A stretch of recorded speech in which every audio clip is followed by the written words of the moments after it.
L'absence de Laurent Gbagbo sur la liste électorale est la conséquence d'une injustice, est la conséquence d'un faux procès. Est-ce que Laurent Gbagbo a commis les infractions qu'on lui reproche?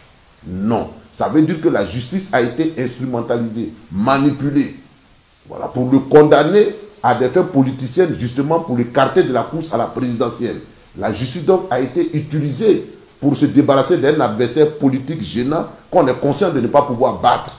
C'est ça que nous ne pouvons pas accepter. D'autant plus que même si on se conforme à cette injustice et qu'on se choisit un autre candidat, mais ce candidat-là, demain, il peut être frappé de la même injustice. Et qu'est-ce que nous ferons ensuite?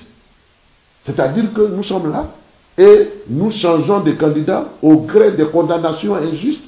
C'est pourquoi, en demandant la réintégration de Laurent Gbagbo, nous ne faisons pas de la provocation, mais nous voulons la réparation d'une injustice. Mais je le dis, la voie principale, le moyen que nous voulons, c'est le moyen du dialogue. Et nous pensons que le président Alassane Ouattara, voilà, pourra véritablement comprendre le bien fondé.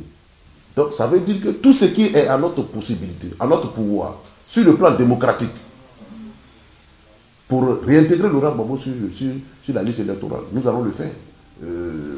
À Dakar, par exemple, au Sénégal, vous voyez comment la transition s'est passée. Voilà.